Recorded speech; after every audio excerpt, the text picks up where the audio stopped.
Je vous propose de faire un petit peu une intervention que je vais essayer de faire en trois parties, parce que je n'ai pas fait Sciences Po, mais il paraît que ça se fait en trois parties. Donc, en trois parties, qui est d'une part un peu l'actualité du moment, de très court terme, et puis vous dire un petit peu quelle est la situation en Île-de-France et tenter d'esquisser quelques pistes de travail pour les mois à venir. Je dois dire d'abord en préalable que ce que j'ai entendu ce matin, je n'ai pas assisté à toute la matinée, mais ce que j'ai entendu ce matin sur les problématiques de santé faisait terriblement écho sur notre capacité à répondre à l'ensemble des besoins et aux contraintes qui pesaient sur nous collectivement pour trouver les bonnes priorités, les bonnes actions. Donc en termes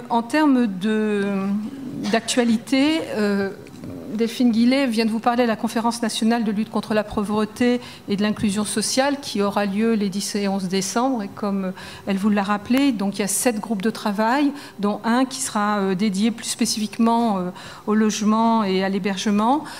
Ces groupes de travail, enfin, ces ateliers seront animés par chacun un ministre. Donc en l'occurrence, l'atelier logement-hébergement sera animé par Cécile Duflot. Et pour préparer les travaux de cette journée, des rapporteurs ont pu être nommés. Et en l'occurrence, pour le groupe de travail hébergement-logement, c'est Alain Régnier et Christophe Robert qui donc sont en train de travailler sur cette question. Je peux difficilement vous en dire plus à l'heure qu'il est, sinon que d'accumuler tout ce qu'on a pu depuis notamment la création de la DRIL sur le versant hébergement et sur le logement, accumulé comme information, comme questionnement, comme proposition de solutions qui seront bien évidemment versées à la réflexion de cet atelier. Le deuxième point d'actualité du moment, c'est le plan d'urgence en Île-de-France. Ce plan d'urgence fait suite à une lettre de mission qui avait été signée par Cécile Duflot à Alain Régnier le 5 juillet dernier. Lettre de mission qui comportait 2 parties. Le souhait pour la ministre de recueillir très rapidement, d'ici la fin juillet, un certain nombre de propositions d'action dans l'urgence sur le plan national et de façon plus spécifique, des mesures qui pourraient être prises de façon très rapide concernant la situation tout à fait particulière de l'Île-de-France.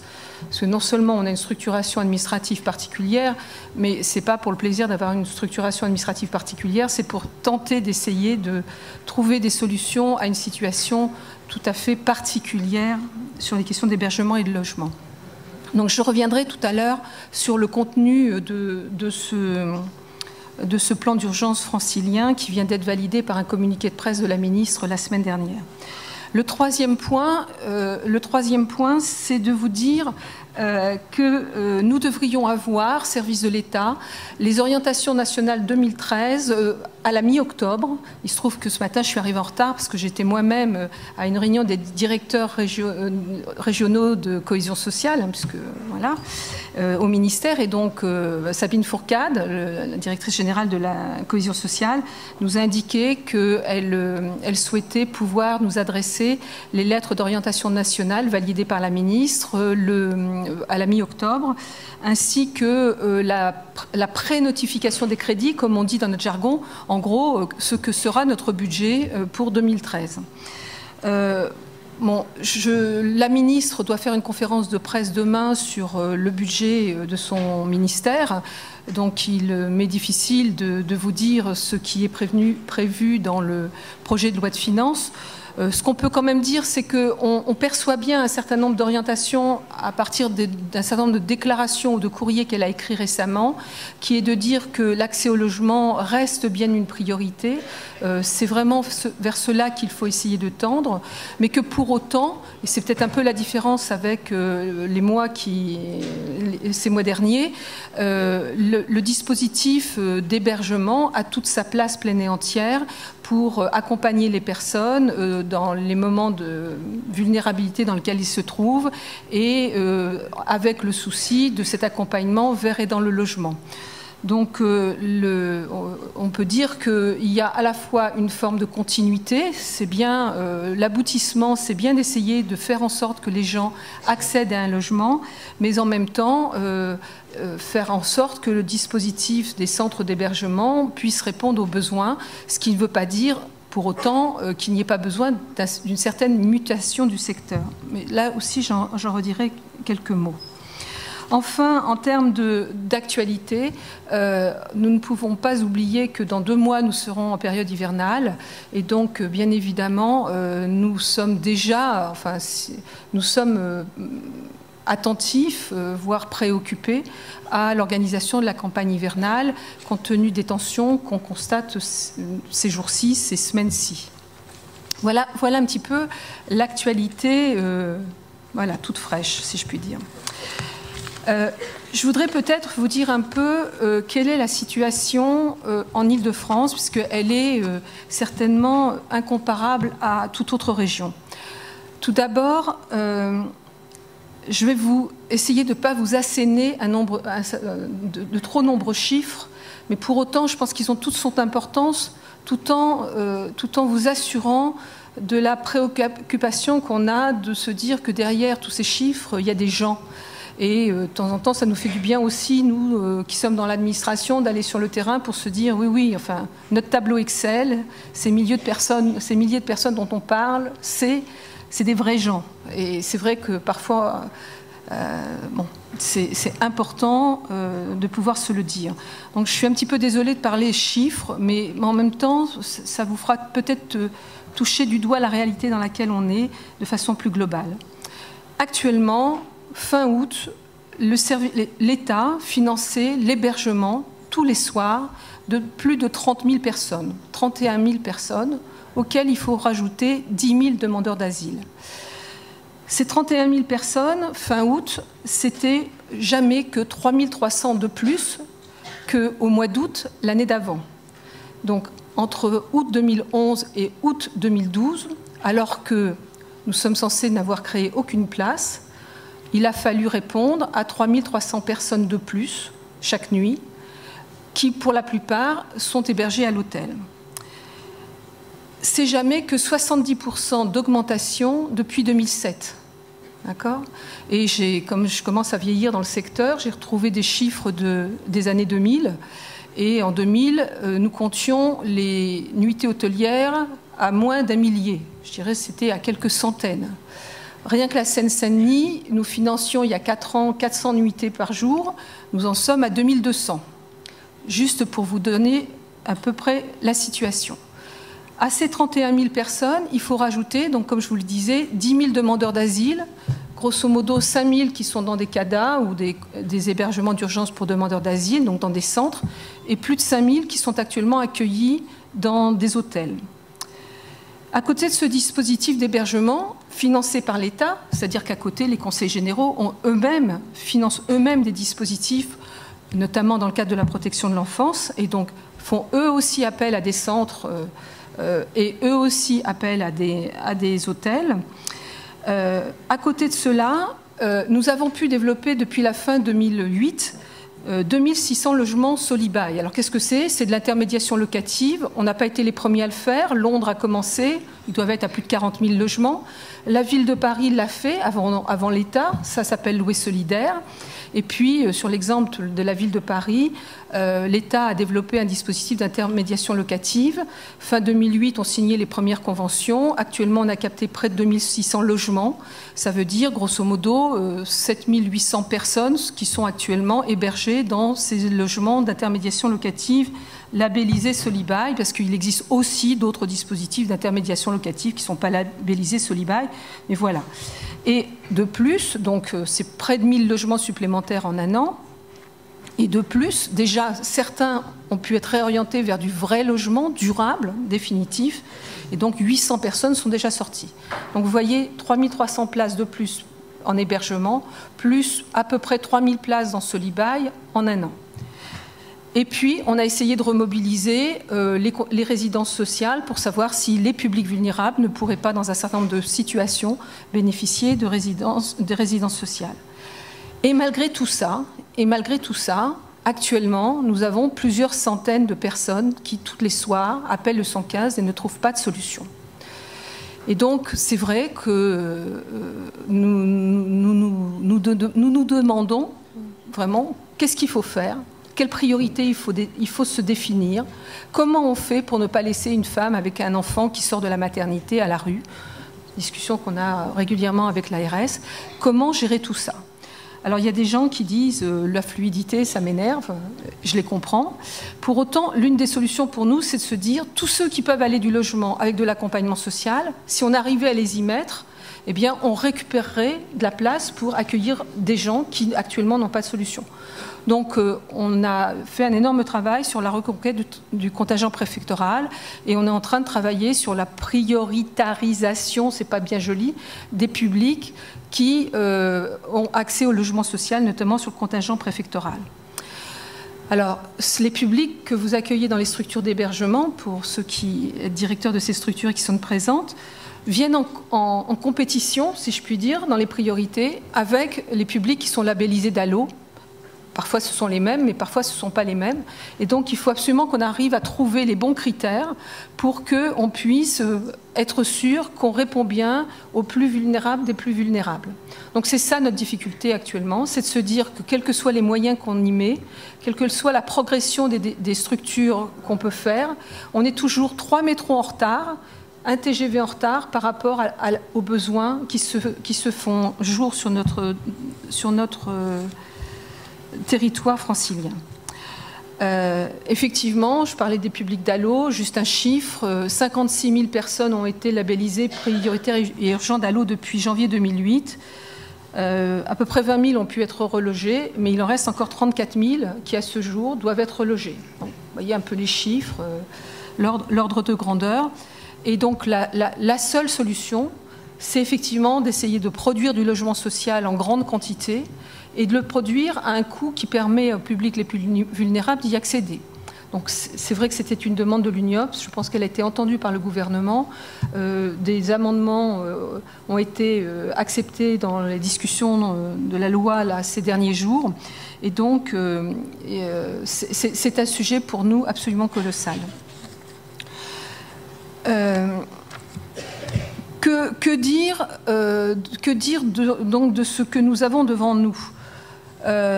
Pour 2012, notre maître mot, c'était d'essayer, puisqu'on n'était pas en capacité de créer des places supplémentaires, enfin, ceci dit, on en a quand même ouvert 3300, c'était d'essayer de renforcer la fluidité vers le logement. Pour cela, il y a plusieurs solutions, il y a plusieurs outils, il y a plusieurs techniques à notre disposition, hormis la reconquête du contingent préfectoral. C'était la place centrale que jouent les services intégrés d'accueil et d'orientation. Donc ces équipes qui sont à la fois en charge de faire en sorte que les gens qui rentrent dans l'urgence puissent accéder à des établissements, à un accompagnement d'insertion et in fine à du logement. Et puis, alors, de préférence, en essayant de ne pas leur faire toutes les cases du jeu de loi, mais à chaque fois que possible, en essayant d'aller le plus rapidement possible au logement. Le deuxième sujet, ça a été la mise en place de l'accompagnement vers et dans le logement, alors que l'accompagnement social est décentralisé. Il est apparu au gouvernement absolument indispensable que l'État puisse accompagner le rôle des collectivités territoriales, notamment pour un certain nombre de publics précaires, pour aller vers et dans le logement. Donc un certain nombre de postes avaient été créés dans le cadre du plan de relance qui ont été maintenus, c'est très précisément 127 postes, et puis des postes supplémentaires ont pu être financés, notamment grâce à la création du Fonds national d'accompagnement vers et dans le logement, fonds qui est alimenté par les astreintes que paye l'État puisqu'il n'est pas en mesure de reloger les publics prioritaires DALO, donc il doit payer des astreintes qui sont versées à un fonds, et ce fonds est reversé pour permettre de faire de l'accompagnement social pour faciliter l'accès des ménages prioritaires et urgents DALO au logement. Le deuxième sujet qui nous paraît tout à fait indispensable, c'est la question de l'interdépartementalité. Le problème de l'Île-de-France est que aucun département ne peut s'en sortir seul dans le règlement de la situation dans laquelle on se trouve. Juste quelques chiffres, ne serait-ce que la demande d'asile. L'Île-de-France compte 40% de la demande d'asile française, nationale, donc 40% viennent s'exprimer à Paris, et je dirais même à Paris, parce que nous devons avoir 90% de la demande d'asile qui s'exprime dans Paris intramuros. Donc, traiter ce type de sujet, c'est forcément se poser la question de savoir quelle réponse on peut apporter à l'échelon de la région ou à l'échelon de l'interrégionalité pour la demande d'asile. De la même façon, Paris a un taux d'équipement intramuros en centre d'hébergement qui est en centre d'hébergement, je ne parle pas des nuitées hôtelières, mais en centre d'hébergement, qui est de 2 places pour 1000 environ, alors que la moyenne nationale est à 1,4. Donc vous voyez que l'Île-de-France est déjà très au-dessus de la France. Mais en plus, Paris a un taux d'équipement qui est très supérieur à tous les autres départements. Or, et là, c'est une piste de réflexion sur laquelle il faut qu'on travaille, il me semble, en tout cas, je vais dire ça comme ça, que accueillir en proximité, dans Paris intramuros, des personnes pour reconstruire un parcours avec eux dans Paris intramuros, pour, au bout du compte, leur proposer un logement en dehors de Paris, c'est juste de les amener à recréer un lien social dans un territoire en leur disant, au bout de quelques mois, voire quelques années, que de toute façon, ce n'est pas là qu'ils feront leur vie. Donc il faut absolument qu'on réfléchisse collectivement à quelles solutions on peut développer dans un meilleur équilibre territorial. Je ne vous parle même pas de la situation de la Seine-Saint-Denis, qui, elle, cumule toutes les difficultés, en termes de taux d'équipement, certes, en termes de précarité de la population, en termes d'à peu près tous les marqueurs sociaux au rouge. Le troisième sujet qui nous préoccupe, c'est la question d'une culture partagée entre le champ du social et le champ des bailleurs sociaux. Alors, dans le champ du social, le lien avec le sanitaire, au fil des ans, on avait fini par se comprendre. Il y avait des DAS, il y avait une DRAS. On ne se parlait pas toujours, mais enfin, on pouvait se parler. Avec les bailleurs sociaux, c'est un monde que beaucoup d'entre nous ignoraient totalement il y a encore quelques mois. Et donc, chacun a sa représentation de l'autre. Les travailleurs sociaux disent « je fais des demandes de logement, ils ne veulent pas de mes publics ». Et les bailleurs sociaux disent « on me dit que cette personne est prête à être relogée, mais moi je sais bien que ça ne va pas tenir ».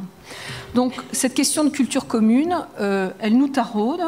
Et donc on a demandé, dans le cadre d'une action nationale qui s'appelle Territoire Pilote, dont vous avez peut-être entendu parler, on a fait partie des 10 régions qui, au plan national, ont été sélectionnées comme territoire pilote. Et nous, on s'est dit, il y a un sujet qu'on veut porter, c'est cette question d'une culture commune entre le champ du social et le champ des bailleurs sociaux. Alors, on a eu toute une réflexion au cours de fin 2011 et courant 2012 avec l'appui de l'Agence nationale des solidarités actives. Et on aboutit actuellement à 3 axes prioritaires. Le premier, c'est la question des formations des travailleurs sociaux.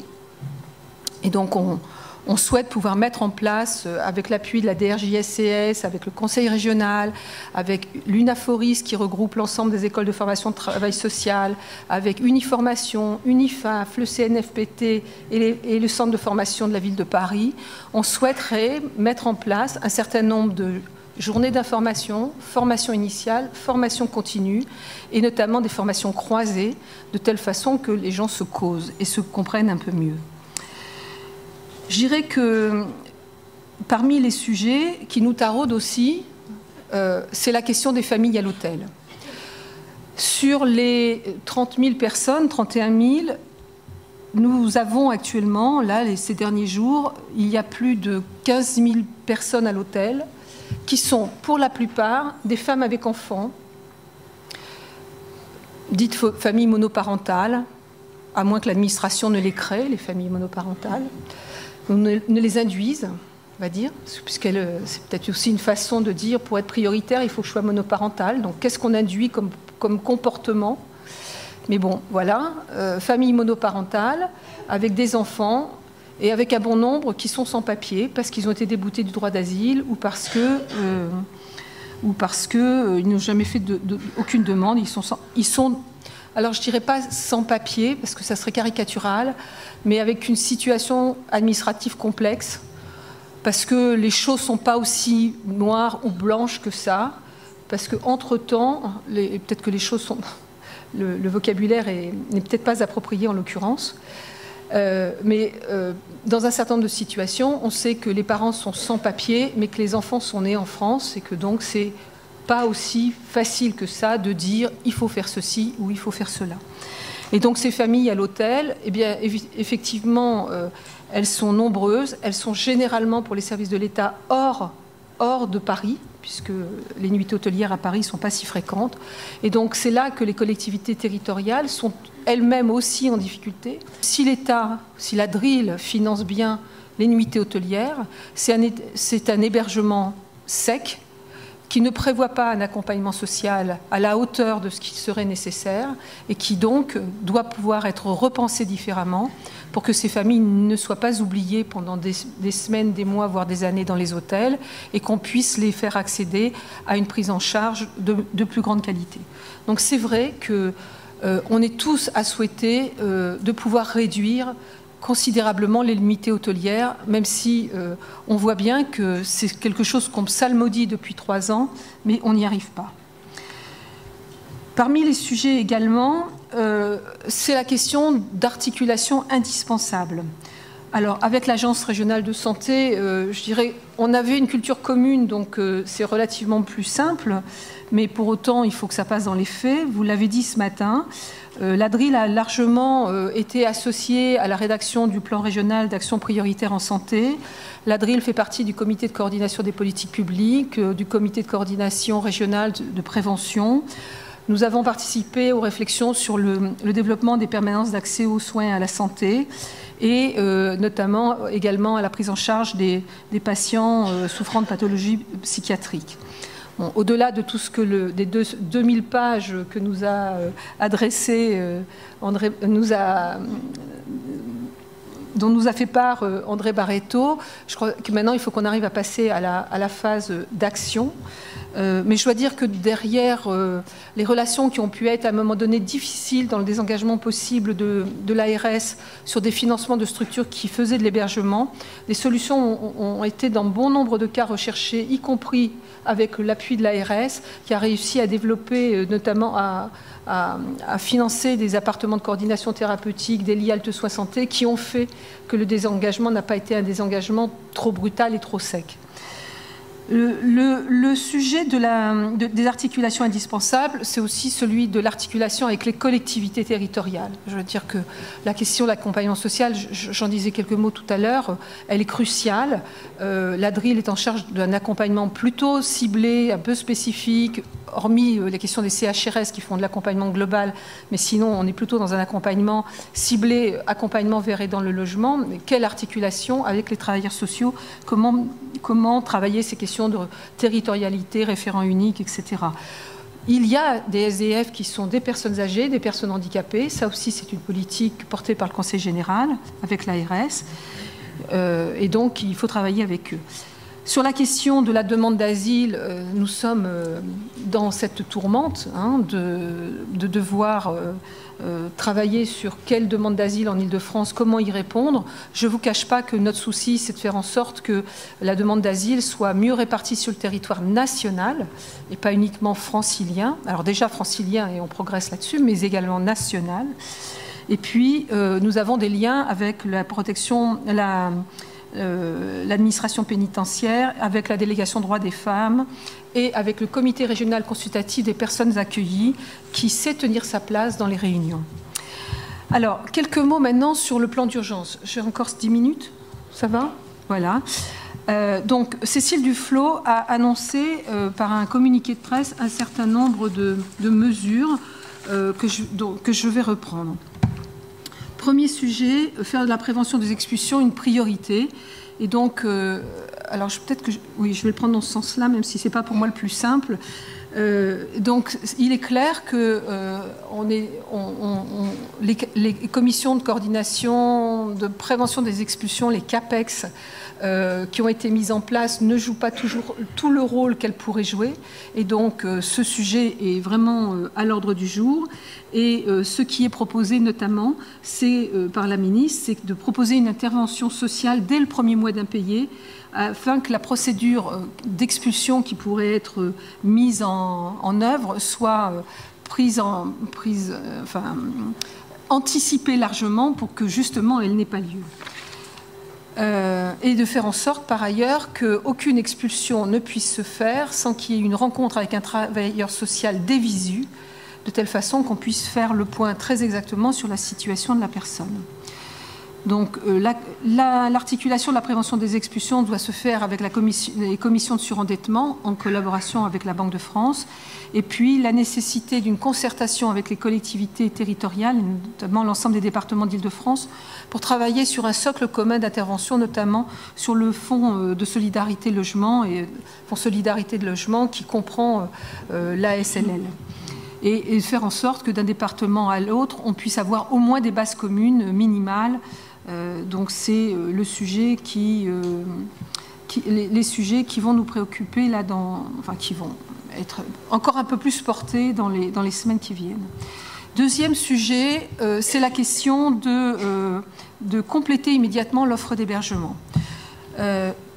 Alors nous avions été un peu, alors en plus c'est enregistré donc je suis un peu ennuyée, mais nous étions un peu dissidents à la DRIL lorsque le niveau national nous expliquait qu'il fallait qu'on ferme des places d'hébergement pour les transformer en un accompagnement social hors les murs.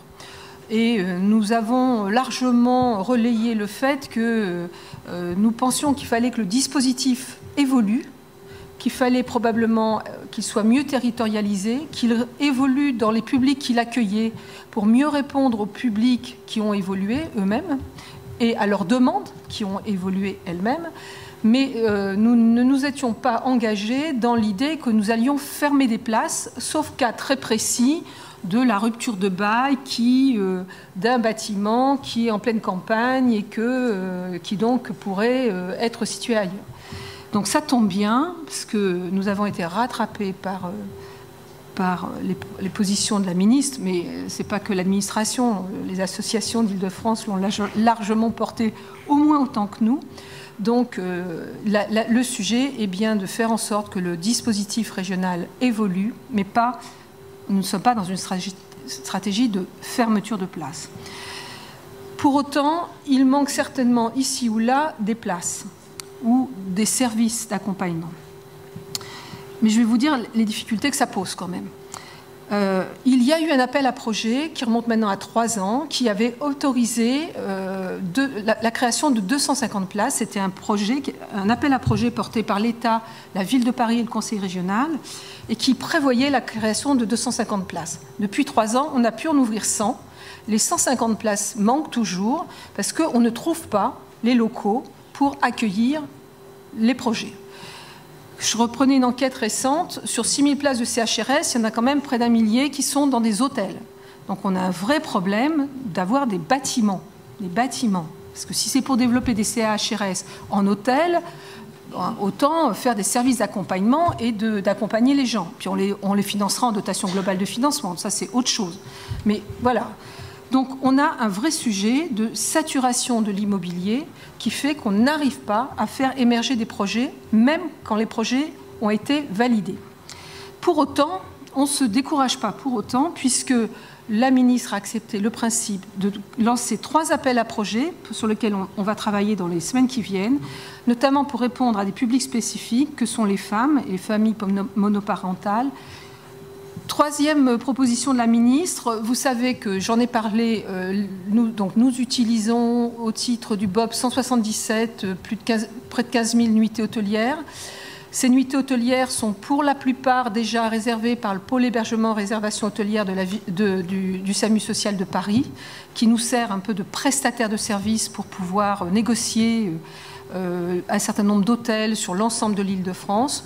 la ministre a souhaité qu'on travaille au fait que le pôle hébergement réservation hôtelière, juste, entendez bien les mots, hein, c'est pôle hébergement réservation hôtelière, hein, c'est-à-dire la centrale de réservation du SAMU social puisse être utilisée pour l'ensemble des départements d'Île-de-France. En gros, ça reviendrait à rajouter un petit peu moins de 3000 nuitées hôtelières, puisqu'ils ont déjà les nuitées parisiennes plus la Seine-Saint-Denis.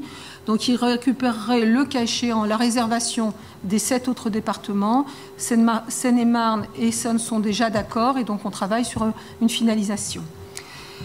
Sur ce sujet, l'accompagnement social des familles est un sujet à l'hôtel est un sujet important, je l'ai déjà dit plusieurs fois.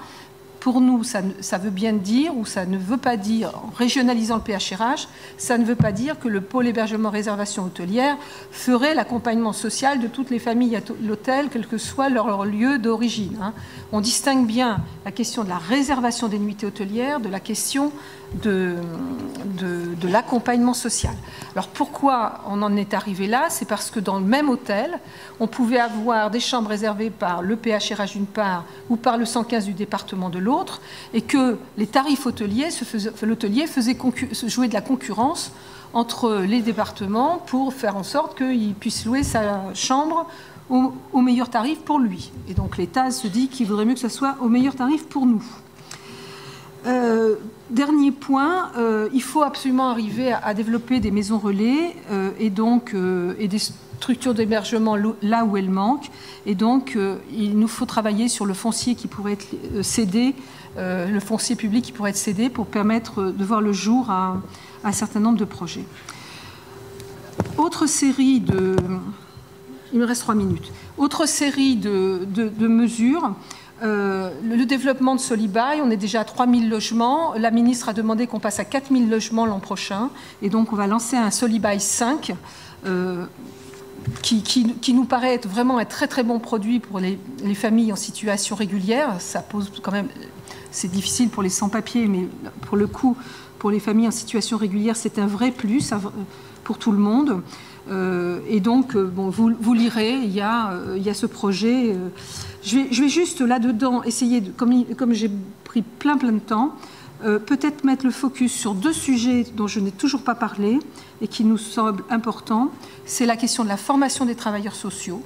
Et donc, j'ai fait un petit focus tout à l'heure sur territoire pilote et comment est-ce qu'on peut apporter du regard croisé entre les bailleurs sociaux, entre les travailleurs sociaux, quel que soit le lieu où ils travaillent, pour être dans la logique d'un accompagnement social des familles, y compris dans cet accompagnement vers et dans le logement. Et l'autre point sur lequel je souhaiterais vraiment mettre le focus, c'est, alors vous ne le savez probablement pas, ou peu d'entre vous le connaissent, il existe un comité régional de l'habitat qui, au niveau régional, donc, rassemble non seulement les bailleurs sociaux et quelques grosses associations du secteur social, mais également des représentants des collectivités locales, donc des EPCI et des départements. Ce comité régional de l'habitat, dont les textes sont assez structurants, il y a une composition, il y a vraiment, qui est présidé par le préfet de région, au bout du compte, comme son nom l'indique, se préoccupe surtout de la question de l'habitat et du logement social en particulier. Et donc, il est souhaité que ce comité régional de l'habitat se transforme, évolue vers un comité régional de l'hébergement, attention, le H change de nom, et du logement. Et donc, avant que les textes ne bougent, il a été décidé de l'expérimenter en Île-de-France. Donc, le CRHL se réunit le 10 octobre sous la présidence du préfet de région. Et à côté des membres de droit du CRH, tel qu'il fonctionne, tel qu'il est inscrit dans les textes, va être ajouté, je vais dire, je ne les ai pas comptés, mais plus d'une vingtaine d'opérateurs du secteur social, y compris l'ARS, qui, je ne les mets pas dans le social pur, mais y compris l'ARS, qui vont permettre de débattre et d'avoir des stratégies, de construire collectivement une stratégie pour les questions d'hébergement et du logement. Ça peut... De notre point de vue, c'est un lieu de débat politique, puisque c'est présidé par le préfet de région, qui associe les élus, et qui peut être un lieu où un certain nombre de questions qu'on a abordées en filigrane tout au long de cette journée puissent à nouveau être débattues. Voilà, j'ai méchamment squeezé tout ce que j'avais à vous dire sur les services intégrés d'accueil et d'orientation, sur la confidentialité, sur le secret partagé, sur les systèmes d'information, l'étude nationale des coûts, la convergence tarifaire, je ne sais quoi encore. Merci Annick Deveau.